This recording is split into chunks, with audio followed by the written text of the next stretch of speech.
program that I was, all of the students and who were on the international program that I was, were all forced to come back to the UK. So then what happened was, when I got back to the UK, we were then told we had to write a dissertation looking at how technology can be used to teach education.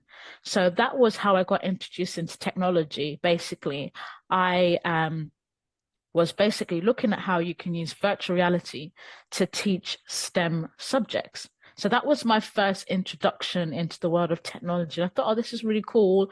Technology, if we use virtual reality in teaching chemistry, it would be so much more exciting, and I'd probably have been a lot more engaged. And then during that time, it also coincided with a lady called Yasmin. She tweeted she earned £130,000 in technology. And I remember at that time, I was like, what? A black woman earning six figures in IT? Like, yeah, bring me in. Like, I want some of that money as well. And also the work-life balance and the lifestyle just seemed incredibly appealing to me. Bearing in mind, I'd spent the past sort of year or my university career not sure what to do. I'd finally found some level of clarity. So then what happened was, whilst I was at university, this is really important when you're at university, is to be part of career support groups and societies. So because I was part of a Women in STEM society at university, they had some partnerships with one of the bootcamp providers that I did my first tech course on. So the Women in STEM Society at university, they basically promoted, oh, there's a boot camp, all expenses paid, the government, etc. You can apply for it, etc. And that was my first sort of technical training within the field of technology. At that time, I wasn't sure where it was going to lead to, what I was going to become, what role was I going to pursue, but I wanted to get into tech. This was an opportunity that was there and I was interested in it. So then what happened was that bootcamp, essentially, I was looking at Internet of Things. And Internet of Things is basically, some of you may already know this, but for those of you that don't, is basically things like fridges and ovens and washing machines are connected to the internet, and you can get information and data about them. So I was learning about how you could connect the machines in a factory to the internet to basically detect for changes in temperature, changes in pressure, because you basically wanted to create a log of information that would tell you, okay, what is the expected performance of this machine? Okay, so based on the data that we have, the machine should be operating at 30 degrees. If the machine operates above or below 30 degrees, then we know that there's a problem. So that was what my bootcamp was exploring: IoT, cloud computing. How can we use cloud computing in the manufacturing industry to help basically monitor the performance of a machine, so that if it's not performing as well as it should be, we can put in something in place to ensure that doesn't happen. So then following on from that, I then had an opportunity, my university again. So I was part of my university careers site. And my university career site showcased a job opportunity, which was at a health tech startup. And that health tech startup was a fusion of my chemistry and my technology. So in the health tech startup, we were looking at ways you could use technology to detect for coronavirus. So we'd look at medical health samples and basically analyze them using AI, machine learning, and the cloud to detect whether you had coronavirus or not. And that was a lovely intersection that brought together my academic knowledge of science and biology and chemistry with the technical skill set that I'd developed in my IoT bootcamp. And what I've realized is that technology is a skill set that you apply to an industry. In both of these examples, I've used my technology skill set in different ways. The cloud, but both being used in both situations, but one for the manufacturing industry for one use case, and then another for the healthcare industry for another case. So then how I landed my role in cybersecurity was I was part of a career support group called Coding Black Females. They had a partnership with the organization that I was with. And the funny thing is, The only reason I applied for cybersecurity at the time was because I liked my line manager and I thought I could work for him. I remember thinking, he seems like a really cool guy that I could work for, and I feel like I could learn from him. And I also had transferable skills. So the transferable skills, obviously strong communication skills, but also the cloud knowledge. You know, with everything moving to the cloud and organizations looking to adopt the cloud, it means that they need to ensure that they implement cybersecurity as part of that integration of the cloud. So because I had knowledge of the cloud, that was a skill set that I could bring to the team when they were looking to implement cybersecurity protections to the organization. So throughout this career journey, you can see that I couldn't really predict where I was going to end up, but what got me to what led me to where I am now was, number one, in my university, I was part of a society, and that society had a partnership with the coding provider. And number two, I was up to date with my university careers website. I was always looking at it every day, checking, if there are any opportunities there. Number three, I was just open to something that I wasn't necessarily comfortable with, or something that I hadn't necessarily planned to do. When I was breaking into tech, my initial intention was to become a DevOps engineer. That was my initial intention, but that didn't come up. This other opportunity came up. So for me, those have been sort of pivotal in my career. And it's only as of recent that I've got career clarity. So this whole process of going from chemistry to cybersecurity, from non-tech to tech, took a year and a half, I would say. And it's only as of now that I've got career clarity as to where my future career is going to be and what career I'm going to pursue. But that took trial and error, networking, connecting, trying this, trying that. And we're finally here today.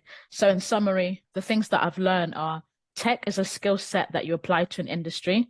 When you think about technology, you want to have this mindset. I want to develop W skill set to work as an X specialist in Y industry to have Z impact. I'm going to make that a little bit clearer. I want to develop Python skill set to work as a data specialist in the finance industry to increase sales within the organization. So when you think about technology, don't think of it as an industry, think of it as a skill set. And when you're applying for jobs or looking to navigate your career, what skill set do you want to develop?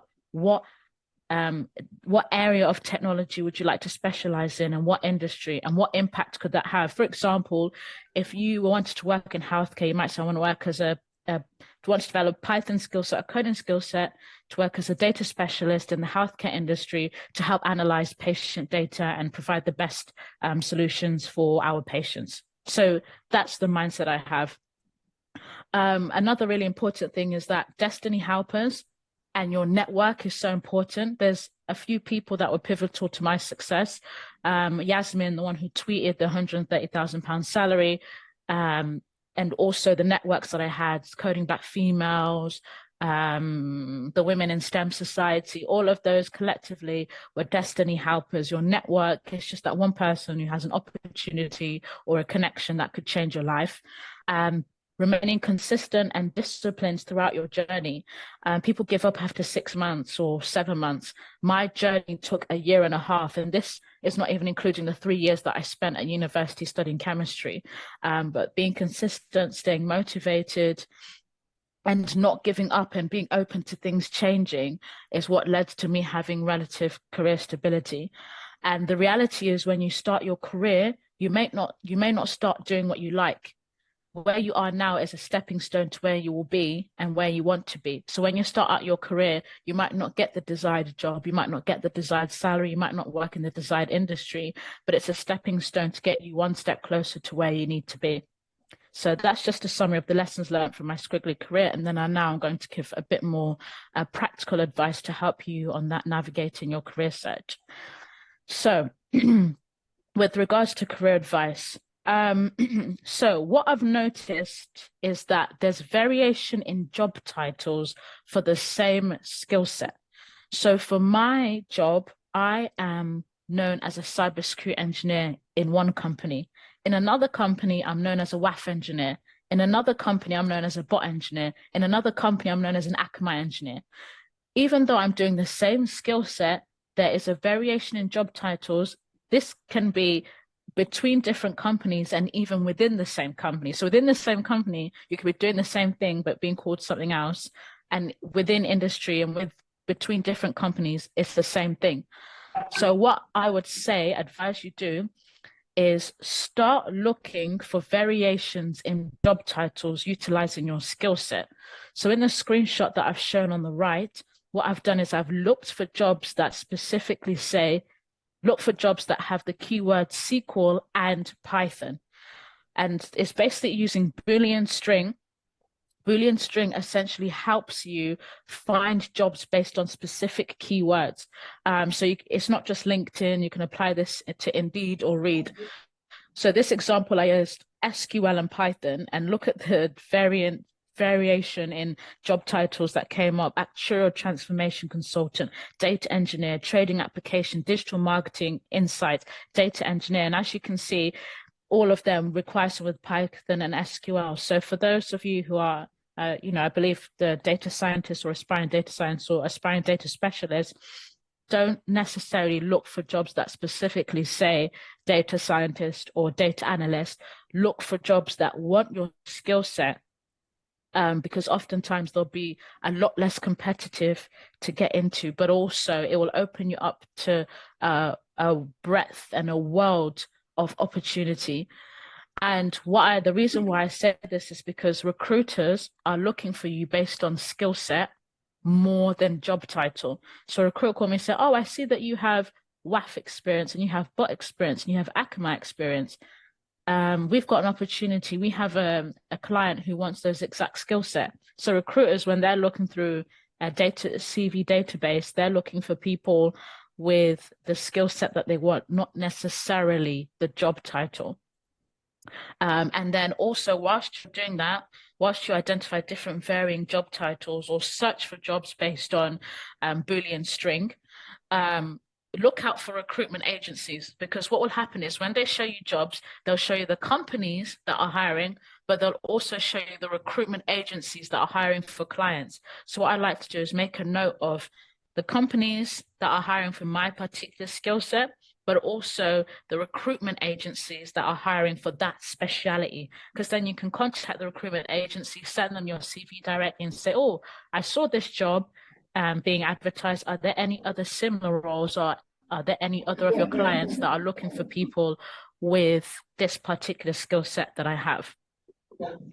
So the second thing is LinkedIn posts. So again, it's the Boolean string usage here. So on LinkedIn, what happens is not every job has an official job posting. Sometimes hiring managers will literally just put out a post.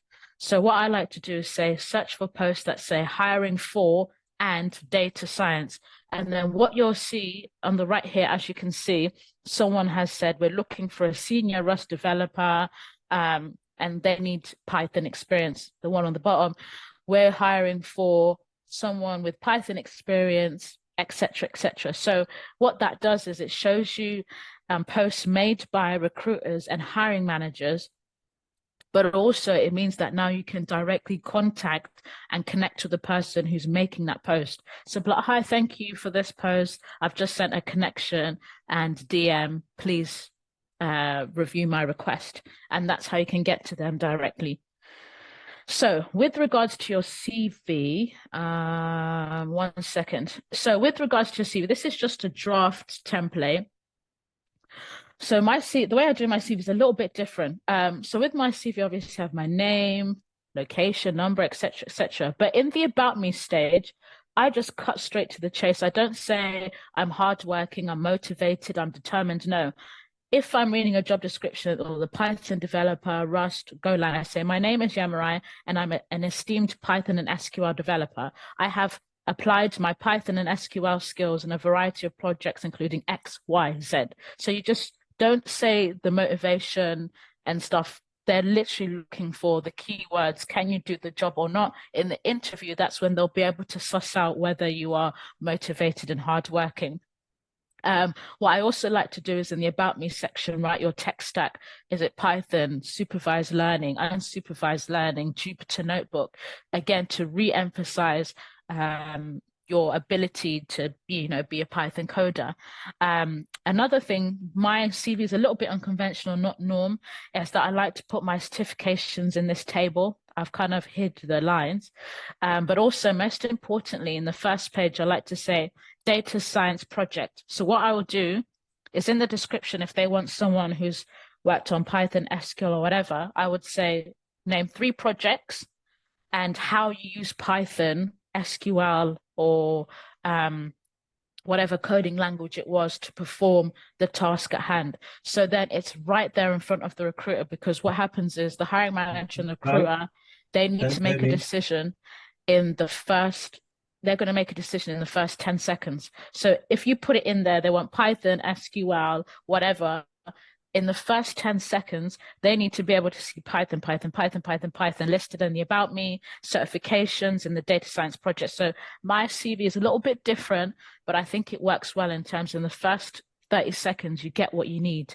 Because one of the common things I see is I'm a hard-working individual, motivated. No, just say the technical skills that you have and give examples of where you've shown how you've used that technical skill set and what the impact of that was. So that's my unconventional CV. Okay, so following on from that, it's really important that you have an updated LinkedIn profile. So you post regularly. So I've just completed a project in this, and this was the outcome, or how did you use Python, or whatever coding language it was? How did you use Python in this project? What were the outcomes? What were the insights? What were even some of the difficulties you found in that? Because people buy people, right? And people remember you. Oh, you're the one that always talks about, oh, you're the one that always posts about, oh, I really liked your project on. It's almost like a form of documentation to evidence your journey and your skill set within the industry. So I've been like aggressively posting on LinkedIn, because I know people are gonna, oh, you're the one who talks about cyber. Oh, you've just spoke at this event. Oh, you work here. Oh, you do this. Like, subconsciously, if people see your posts and they're meaningful, impactful, people will remember you and people want to engage with you. And it's also important that you engage meaningfully on people's posts on LinkedIn. The second thing I would do is once you've updated your CV appropriately, to upload your CV to a job board. So Indeed, Read. I'm not sure what the other ones are necessarily, but upload your CV, like CV Library, for example, because what happens is now you diversify your job search approach. So you're applying for jobs and jobs come to you. So these two segments, the update your LinkedIn profile and upload your CV to a job board, is now you're maximizing your chances of jobs coming to you and new jobs reaching out to you. So yeah. So yes, and then networking. It's so important to network. And networking, you have to be consistent with it. It's not necessarily you go once, you go twice. It's over, maybe your plan of action is over the course of 6 to 12 months. And the reason I say this is because not every networking opportunity that you do is going to be meaningful. Not every networking event you're going to meet a person. And it's important to be consistent with networking, especially attending events, because what will happen is you can post on your LinkedIn, hey, I attended this event, I met this person, that person, this person, that person, and etc. Networking, if you go to a lot of events frequently, people become familiar with you, people recognize you, people are like, oh yeah, I've seen you before, I saw you at this event, or I saw you at this event. And that sort of strengthens your relationships and increases your chances of hopefully finding your next opportunity. And networking on LinkedIn, you being on this call here is great as well, because you can post about it on LinkedIn. I can repost on my page, someone on who's on my watching my LinkedIn profile see, oh, this person attended Yemurai's event and this is what they learned. Oh, and they're also a data scientist. So if you're going to post about this event or this talk that I'm doing, say I've attended Yemurai's event talking about moving from non-tech to tech, I learned about this. It's been really impactful for me because I am looking to break into the industry to become a tech specialist, right? You just don't know who's watching, who in my network's watching and who in your network's watching as well. And then networking with recruiters. and hiring managers. And the way we found recruiters was through looking at job posts to see recruitment agencies that are hiring and looking for posts made by people and hiring managers as well that you can network with. Because right now they might not have an opportunity. Updating a LinkedIn profile and uploading your CV to job boards, because helps recruiters find you, and also you now diversify your job search approach. You apply for jobs, and now jobs can come and look for you. And then networking, I talked here, attending events, LinkedIn. The events can be in person and online, by the way. So I know on LinkedIn, the LinkedIn events, you can comment as they're going live. So what I've liked to do is if there's someone that I really want to network and connect with, and they've got an upcoming event on LinkedIn, I will join and I will comment and I'll be like, hello, thank you for this. Oh, really good point about this, because that person on LinkedIn will be reading through the comments and they'll be like, oh, Yemurai, hi, Yemurai, nice to meet you. Oh, hi, Yemurai, it's good you noticed this. So think about online and in-person events and try and provide meaningful conversation and comments in those so that people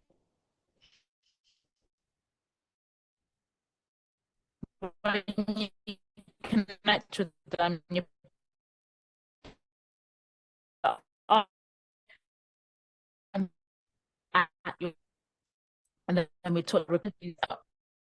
I tried to look international, usually for those in the UK, but I tried my best to see what opportunities there were out there. So what I would highly recommend is have a look out for opportunities in tech that are competitions. So sometimes what I've seen is that there's like data science competitions for people all over the globe. And that's a way to connect with the international market in that regard. So the first opportunity that I've shared is this one by Data Science for All. So Data Science for All, they have this program, I guess, for people to develop their data science skills, but I also believe that they have partnerships with organizations as well. So that's one sort of international opportunity I found. Forage is a website where you can do virtual work experience programs. So I tried to look at the data programs that they had, and these are usually managed and ran by organizations. So Tata, for example, have their own data visualization program. Power BI have their own data program. So what it could be worth doing, going on Forage, completing one of the courses that is managed and owned by one of the companies. And when you've completed it, sharing it on LinkedIn and tagging the organization to say, I've just completed the British Airways data science program on Forage, and here's my certificate. And what I would also do is, I think sometimes they tell you the creators or the people who are involved with creating that program. So if there's a British Airways data science person who's involved in creating the program for this particular one, I'd connect with them and say, hey, I saw that you were part of creating this program with Forage Digital Data Science British Airways. I'd love to connect and network with you because I just completed their course. So here's something else that you could add to your CV. And at least now you've got, oh, this course was created by PwC, I've completed it, and this is the success of it. The next thing is Amazon Web Services actually have a AI machine learning scholarship program. And as part of it, you basically have to complete one of their modules. And then I think the top 1,000 or 2,000 performers get subscribed onto their nano degree program. And then obviously if you're successful in that regard, that now exposes your opportunities on an international scale as well. So watch out for the AWS AI Machine Learning Scholarship Program, because then at least you can add another credit to your background and hopefully expose yourself to potential opportunities that are out there. Other ways are volunteering. I know volunteering is not the best for everyone or appropriate, but sometimes you just have to play the game to get exposure and to basically get some experience making impact in an organization that's of business value. You're not just doing a project on GitHub or you're not just doing it for jokes, you're now actually having to have impact on people's lives, money, and business. So ways that you can volunteer include working at a startup. Some startups, they'll pay you. Some other startups, you know what, let me help you set up your data analyst, your data science, or whatever it is, IT systems. For 3 to 6 months. And then that's adding to your CV, you work on a project, real life impact, etc. Charities as well is a really good one as well, to add to your CV, because then that's actually an organization which you've had impact for, greater good. And in some cases, some organizations. So I was just searching for opportunities, and there was one which was a volunteering one for a charity called Reach, and they were looking for a range of different skill sets in data protection, project management, etc. So these are actually really good ways to help you put your skills into practice with an organization to see what impact you have. Because obviously, if you do a really good job, they could potentially offer you a permanent opportunity. Or when you add into your CV, you can say, tell me about a time when you've helped an organization. You can say, no, I volunteered to help a charity try and do X, Y, Z, and I was able to implement X, Y, Z systems. So yeah, that brings me to the end of this. If you want any more information, message me on info@stembabe.com, or follow me on my social media account. I would really appreciate it if you could create a LinkedIn post talking about what you've learned, what you've taken away from this, and then at least I can repost with my network as well. As I actually I have some connections in Nigeria, but this is more specific towards cybersecurity. But regardless, the data science skill set is needed within cybersecurity. So you just never know where that post could lead you. But yeah, that's the end of this presentation. Oh, wow. Thank you so much, Yemurai. We actually learned a lot. Even for me personally, it's actually a very large value added. Thank you. One of the things I would say, you spoke today that actually caught me was you saying that we should see technology as a skill set, not as an industry. It is not just looking at the financial part of it, but see it as what skill do I want to give out there, and not just you going to that particular sector with a non-skill. And I know some of our participants would really want to ask some questions. And please, for some of us that have questions, please, you can drop them on the chat box. We'll pick it up from there. And basically, from my end, I have a question. Because we are talking about from non-tech to tech. Most of the time, especially for some of us that are not in the tech background, not coming from the tech background, now we look at getting certification as one of the first things that we need to, to move there. So how important can we say certification is in making a successful transition to a tech career? I would really love you to speak on that. I think certifications alone are not enough to help you break into the industry. I think they're a good stepping stone in helping you understand what the area of technology you're looking into looks like. So when I started off my tech career, I forgot to say I did have the AWS Certified Cloud Practitioner. That helped me understand a bit more about the cloud computing space, and I did add it to my CV. But I would say that it goes beyond certifications, especially now in this market. I think maybe 4 or 5 years ago, you could get away just certifications on their own. But I think now certifications have to be partnered with either mentorship or projects that you have on GitHub, with networking and all of that combined. I think certifications are become more impactful. Like, they're great when you're starting out, but I think they become more impactful the more niched they are. So if you do the general cloud computing one, that's great in, getting you understanding of what the internet looks like. But if it's more specific, like, say in my case, for example, I have speciality certifications on the tool or system that I'm using. So I think certifications, the broad and general ones, will only get you so far. But if you're able to get a certification in something really niche, I don't know, let's say something like Terraform, or something like in cybersecurity, you have tools like Seam, Splunk, something that's tool specific, I think that helps you stand out. So be very intentional about the certifications you have, and look for a certificate that is going to give you like a bit of nicheism. Is it you're a master in, I don't know if AWS have any specific machine learning or cloud ones. But yeah, I hope that answers your question. Okay, so which means what you're saying is that we should have certifications to comes with portfolio projects that you've done, not just you Yeah, saying, okay, you've done a certificate, you have a certificate of this, and then yeah, we have no projects to back it up, or we don't have yeah, something we yeah. could see to say, Mm-hmm, okay, this is what you're mm-hmm, good at, or this is mm-hmm. the problems that you've solved.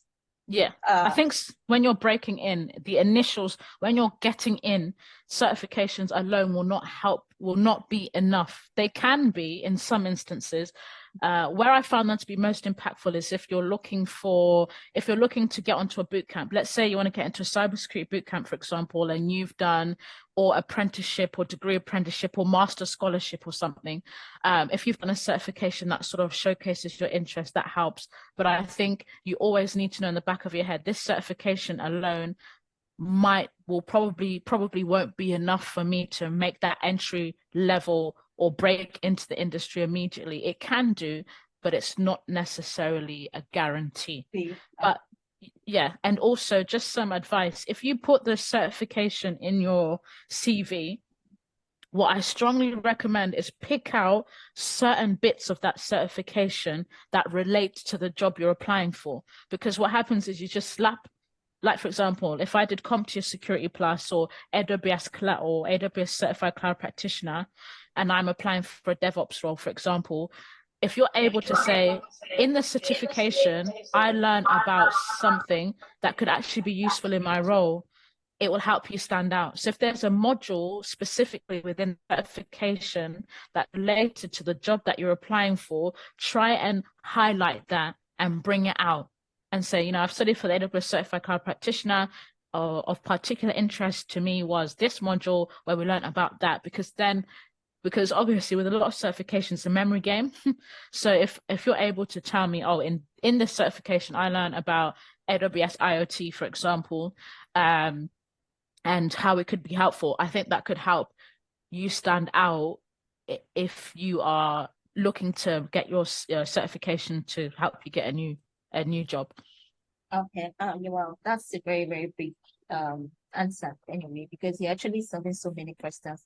From my end, another question I would like to ask is, Mm-hmm. starting up from a particular career that you're not in, you need to network, like Yeah.